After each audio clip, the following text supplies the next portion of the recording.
Okay, I will start slowly, so other people who are not as easy to get up in the morning as you are also have a chance to join. Good morning, everybody. Good morning. Good morning. My name is Ed. You all know that because we've met before. Yeah. So welcome. Today we talk about Greece, and we couldn't have chosen a more hot topic than Greece, I believe. The title of the presentation today is 2 minutes to midnight. That means it's almost midnight. The latest news of Greece is last Saturday or Friday or Saturday. Greece refused the bailout packet that was offered by the IMF and the European partners. And the latest news that I heard is that today the banks in Greece will be closed, and it's quite likely that also the stock exchange will be closed. Another topic, another news item that maybe you haven't picked up on is that Greece suggested to have a referendum to let the people decide what's going to happen. But that referendum takes place on July 5th, whereas the loan to the IMF will expire on July 1st. So, a lot of confusion. I really have to say I admire Spira's guts. He really plays with high stakes. So it's 2 minutes to midnight, and those. Today we will look at, okay, so why can't they find any common ground? Why isn't there any way out of the situation? Is that economical? Is it political? Is it ethical? What makes this such a complex case? Because it seems like both parties want Greece to remain within the EU, but somehow they cannot come to an agreement. So why is that? So Greece, 2 minutes to midnight. Let's get started. First, I would like to give a brief resume. How did it come so far? One of the things that you need to realize, basically, is that Europe was the idea behind Europe was to increase trade within European nations, but it was also to end wars, because Europe, if you know the history of Europe, it has been a history of constant wars. So one of the ideas behind Europe was to through closer economic integration, social integration, open borders, there would be the risk of war would be reduced. And actually, we didn't have any war within the EU nations. So in that respect, it was a very big success. The fathers, the ideas, the people who got the idea for the monetary union, for the euro, were François Mitterrand and Helmut Kohl. They were behind this idea. But theoretically, what they should have done was to create a political union. So to create some kind of federation within Europe, just like the United States with federal states. But there was not enough political will to do that. That step was just a bit too far. So what they decided to do is to create a monetary union first, so to create the EU first, the currency first, and then work on the political union, start integration.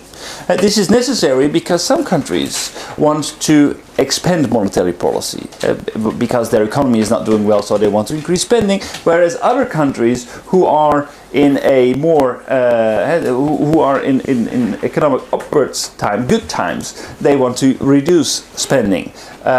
So that's why it's so important to have one government. But they didn't do that. So that's one thing to realize. So they started this monetary union before the political union, and under the idea that eventually things would come closer. Whether that happened, that is something to discuss later. Another thing that you need to realize is that this is how the financial world in Europe works.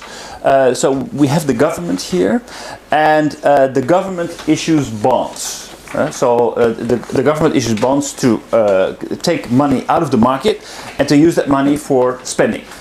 So they have tax revenues, but they also issue bonds to receive money. Now they sell those bonds to banks, and banks in exchange they give money to the government. So far so good. But why do banks buy bonds? Because actually with those bonds they are most favored collateral. So collateral is just like a mortgage. When you buy a house, you put your house against the loan. So collateral. So those government bonds are a very important collateral for loans from the European Central Bank. So that's the same as the Federal Reserve in the United States. It's the transnational bank, the national bank.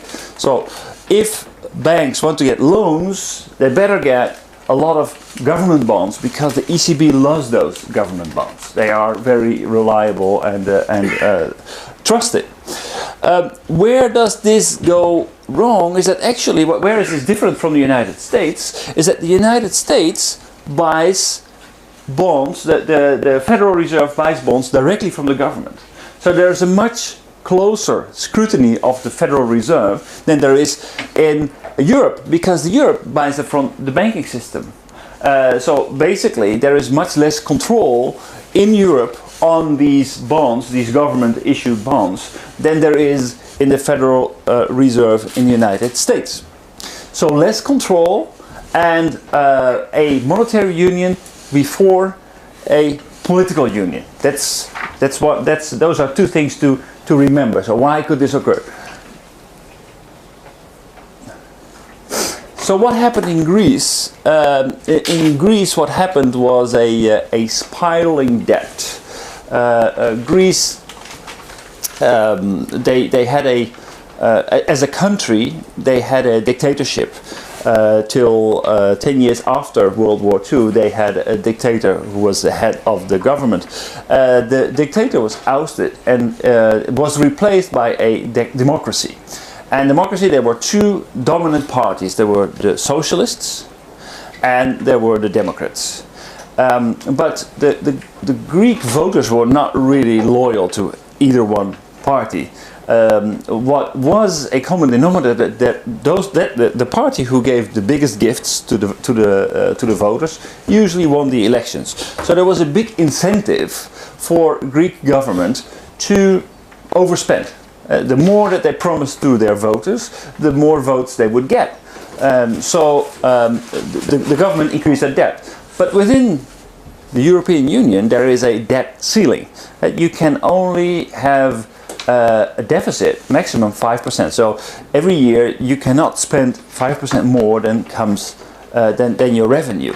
So that is one rule. And there is also another rule that your total debt, your accumulated debt, cannot exceed 40% of your GDP. So there are clear rules. But what happened is that actually Greece underreported their debts. In other words, in English, plain English, they cheated. They underreported their real debts. They said, okay, well, no, we're quite close to the norm. Well, actually, it was announced that once a new government was introduced in 2009, it was announced that the debt was not 5%, but was 12.5%, much higher than was initially reported.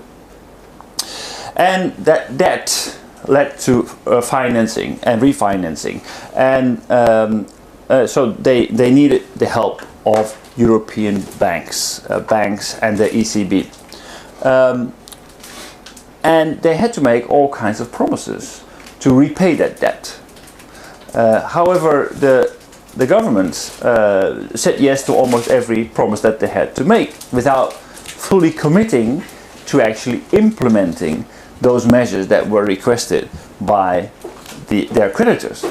So that means they didn't really do what they were asked to do. They just said yes without really implementing. So there was a spiraling debt, And it was necessary, soon enough, was necessary to come up with a bailout. The first bailout was 110 billion euro. The next bailout was 140 billion euro. So 250 billion euro was already awarded to Greece. And it was the bailout was there, but it was difficult because the Greek economy was not doing well, so they were not capable of repaying their debt. In exchange for these loans, austerity was demanded. Now, I'm sure you heard about austerity because it's in the news all the time. Austerity means that you squeeze your expenses. So you for example, you make sure that you get more revenue as a government. So you can do that by raising tax, by decreasing your budget, and through privatization. Increasing tax or reducing expenditure is obvious. Privatization means that you sell off your assets, like airports, regular ports. Greece has a lot of ports, and other assets. For example, even roads, etc., that can be used and with the toll system to generate revenue. So they were asked to privatize. And why did Europe put 250 billion euro in the hands of Greece while they had a less than stellar track record? Was that both sides believed that Brexit would be catastrophic for Greece, not only for Greece. What it would mean for Greece is that they had to go back to the drachma, which was the currency they used before the EU, and they would be left with a big tax burden, depreciating currency, and probably there's no way that they could pay back their debt. So that would be a big problem for Greece, but not only for Greece, because also for Europe, because if it would become known that countries could actually leave the EU, that could also put big doubts in the financial world about other countries like Spain, like Portugal. So there could be a domino effect. So if Greece can fall, why cannot Spain fall? Why cannot Portugal fall? Why cannot Ireland fall? Why cannot Italy fall? So there is a very big risk that the belief in Europe would fade, and speculators, the global speculators with much more money than all the European economies together, would start to speculate against the euro, and that would also have big catastrophic effects. So both Greece and the rest of Europe were trying to avoid a Grexit, a Greek exit from the euro. But in the meantime, in Greece, the austerity measures had their effects. Because there was underspending that led to unemployment and civil unrest. I'm sure you saw on the news protests in the streets of Athens, people protesting against these austerity measures. There was a very high unemployment rate, up to 25%, 60% youth unemployment in Greece. So people were fed up with austerity, while also Europeans were fed up with handing out money to Greece without any certainty that they would ever get it back. So why would we give money to Greece? So both sides were very, very unhappy. But there's another problem, that if Greece would exit, then a lot of European banks, and especially German banks, would get in trouble because they extended a lot of money, money in exchange for bonds to the Greek government. So if Greece would default, those bonds would virtually be zero, and that would mean that they had no security against their loans. So actually, it would mean that banks would fall over. European banks, German banks could easily fall over. So this is something that they really didn't want. But as we know today, now it's 2 minutes to midnight, and it becomes more and more likely that this is a scenario that could actually take place. And this is what I was talking about. So Ireland, Portugal, Spain, Italy could follow. So there's a big instability if Greece would leave the European Union. So why austerity? What are the arguments in favor of austerity, and what are the arguments against austerity? So austerity it means that you run a very tight ship. You don't spend too much, and you make sure that you have enough revenues. So the idea behind austerity is that if you spend too much, so if your deficit becomes too big, it will lead to higher interest rates. Why? Because the government needs to loan more money. That means there is a higher demand for capital, which means an increase in interest rates. Yeah, so if the interest rates increase, it becomes more expensive for companies to loan money and to invest in equipment, to invest in expanding their activities. So interest rate is bad for companies. High interest rate is bad for companies, which means that the growth of the economy would slow down. Which means that if the growth slows down, that less taxes are being paid, because taxes are basically they are directly related to the GDP. So if your GDP, the gross domestic product, goes down, less taxes will come in, which means a higher deficit. So a high deficit will lead to a spinning effect, and will ultimately lead to higher deficits. So the idea behind austerity is that if governments spend too much, eventually that will lead to more deficits. That's why a good economic policy is to be austere, so to not overspend, and keep your budget in close balance. And by doing that, your economy will be stable. Alesina is the most famous economist who explains this idea. It's called expansionary austerity. Expansionary means growing. So spending cuts increase confidence. So if a government reduces its spending, it increases confidence with companies. So companies feel confident that the government is serious.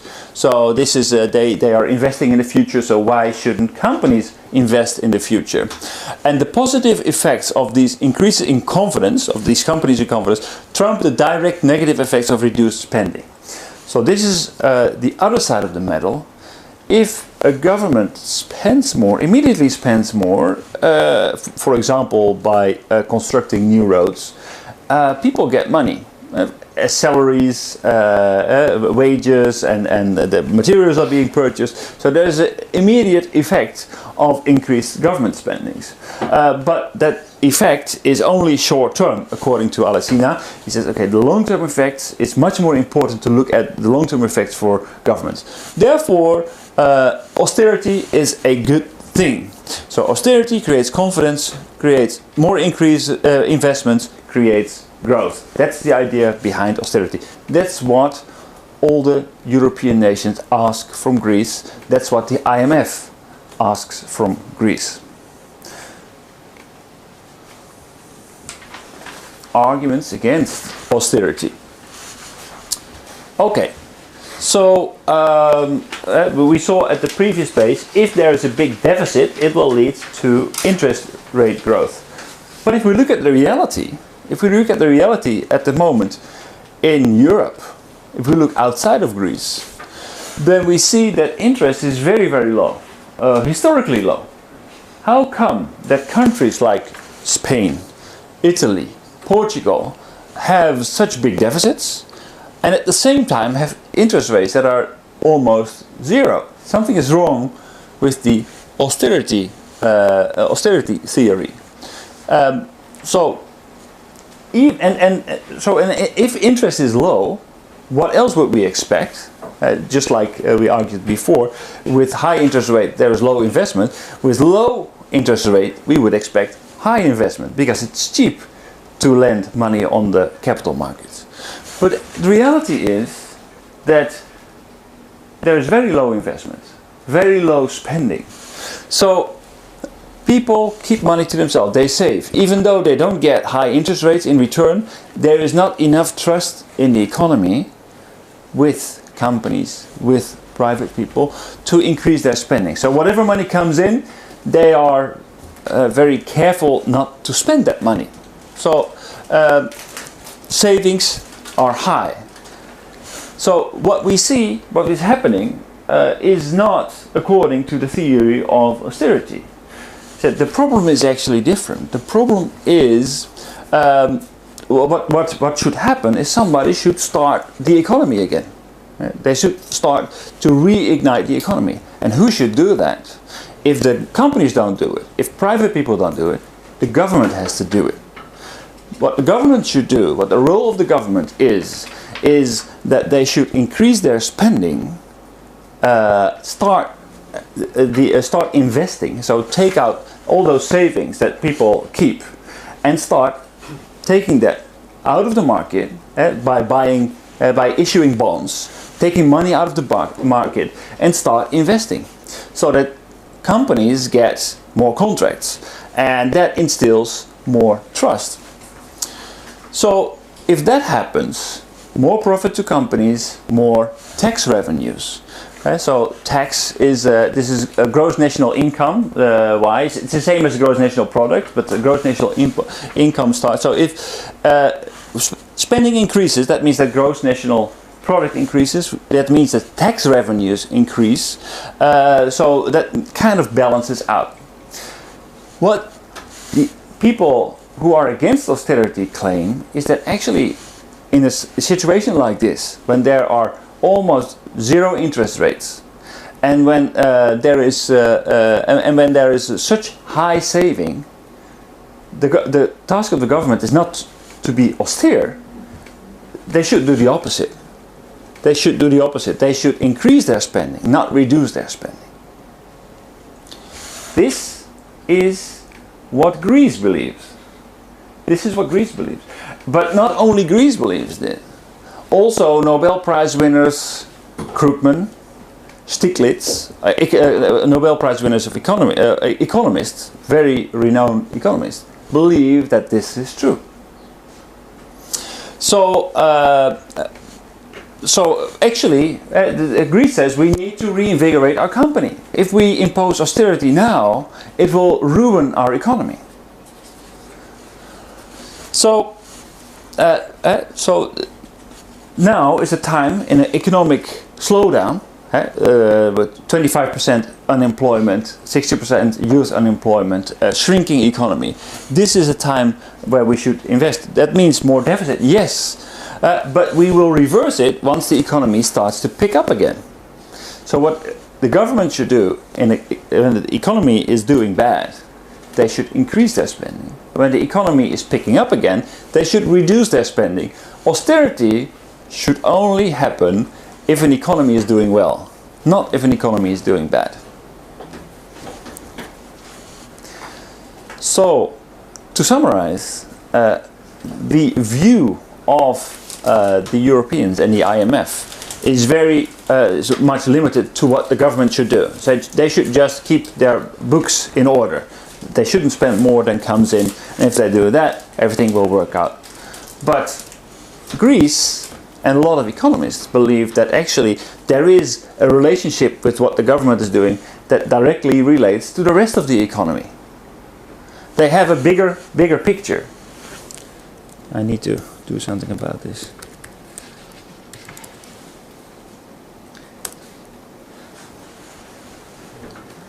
Can you still understand what I'm talking about?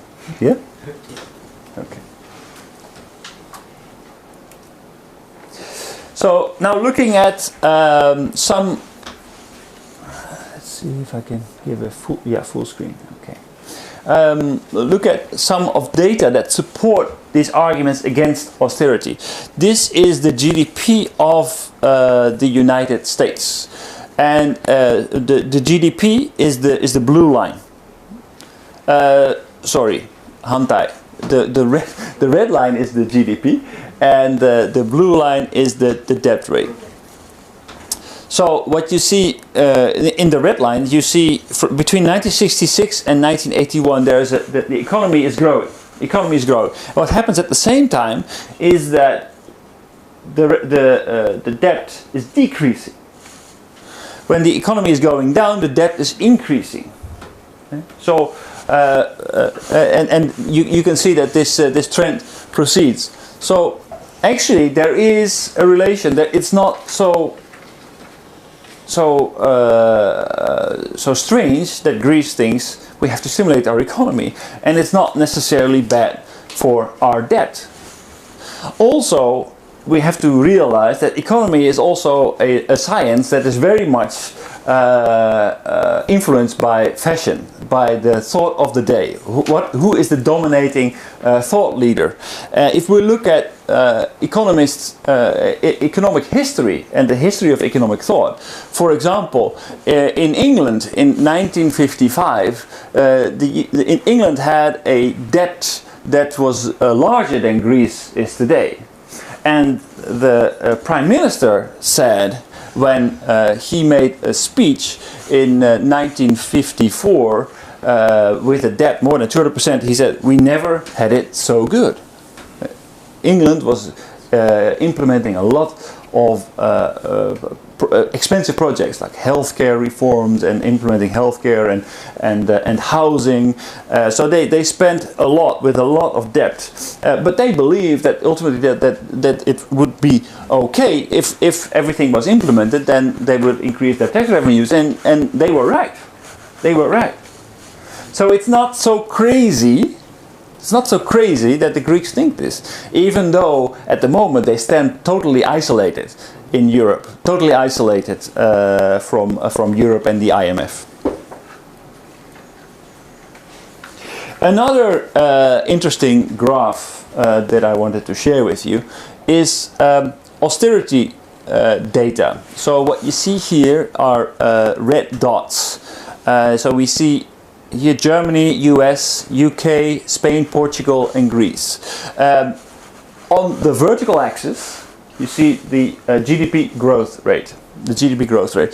On the horizontal axis you see an indicator, and this is a little bit of a subjective indicator, but it's an indicator of austerity. So the further you go to the right, the more austerity has been implemented by those governments. So what you see is a very clear downward slope, and at the bottom, the right, we see that Greece has implemented a lot of austerity measures in the past, and they had the most significant economic downfall. We look at Spain and Portugal, they implemented much less of those austerity measures, and they are gradually picking up again. They are gradually picking up again. So this again looks like austerity and economic performance are negatively related. Now think about Greece. Unemployment and GDP shrinking GDP. They're saying if we have to implement austerity, this is like economic suicide. We cannot sell this to our voters. So what this leads me to conclude is that actually this whole conflict is a conflict of economics versus politics. Why? What is the political argument? Why is austerity necessary? Because it resonates with the public. Because the public knows that in tough times you need to save money. You need to save money, and you have to tighten your belt, spend less, and work hard, and everything will be okay. So this is something that's very easy to sell to the public. It looks good on politicians because okay, all right, we will give them one more chance, but we are demanding very tough measures in return. So politicians look good. It doesn't look good. The average taxpayer in Europe doesn't understand why it's necessary that they need to bail out Greece for the third time. Why is it necessary that they spend money of the Greeks who have the reputation, who have an image of lying on the beach every day, not working very hard, not being very serious about any loan whatsoever? So why would they do that? The taxpayer doesn't understand it. So European politicians cannot sell to their voters that they're going to bail out Greece again. Political.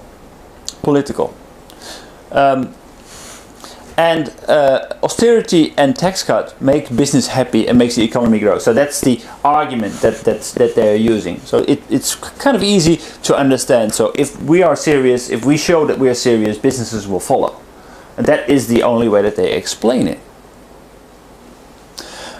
So in my opinion, I think that this is a conflict, the conflict in itself, the conflict between Europe and the IMF. And Greece on the other side, Greece plus a lot of important economists, is a conflict between politics and economics. Politics and economics.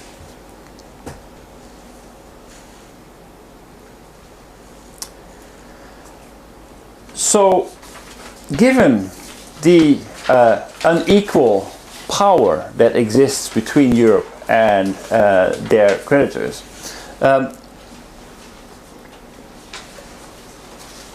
it is quite likely that Greece will have to do reforms. Now, the reforms that are being asked from Greece are, for example, to sell off their government property. So privatizations.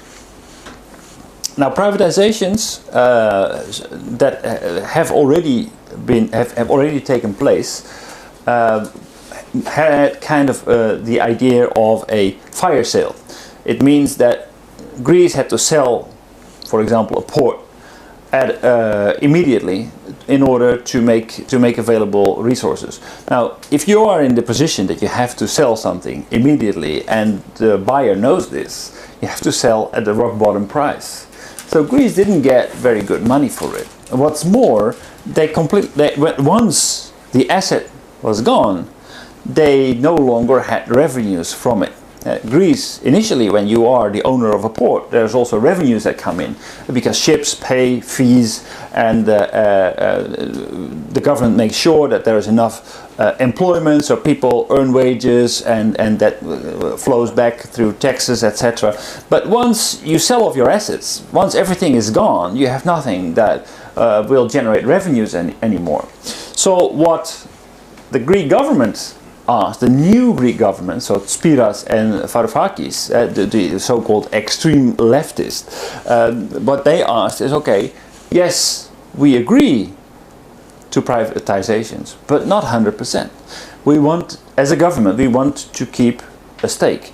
And we also want to make sure that whoever buys our ports, our roads and whatever, will invest and not just sell it off in small pieces and not do anything with it anymore. Because we want the people who invested in this infrastructure to ultimately also benefit from this infrastructure. So there needs to be some kind of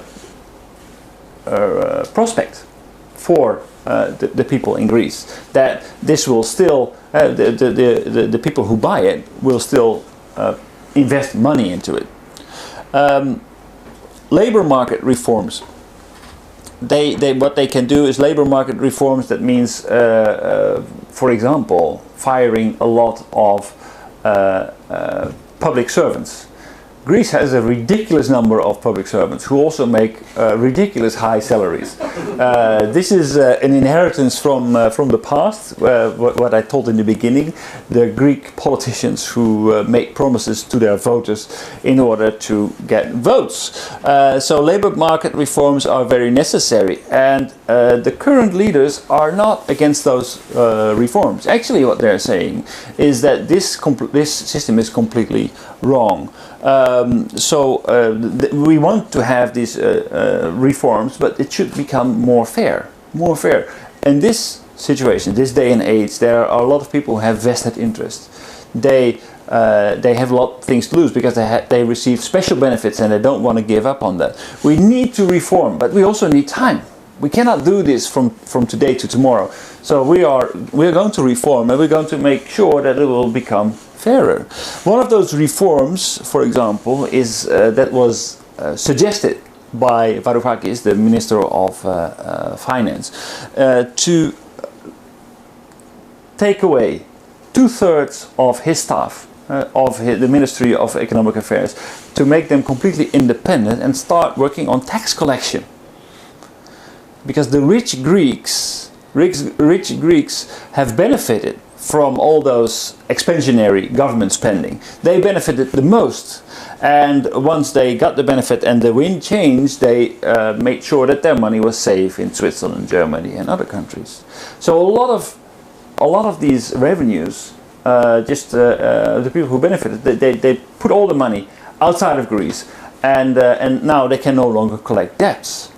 So what they are saying is all those austerity measures, all those are putting on the people who did not benefit from what happened in Greece. The people who benefited from this they have their money outside of Greece. The Greek tax collection was very, very poor. Everybody cheated, basically. Everybody cheated. So this is one of the reasons why they are in such a bad state.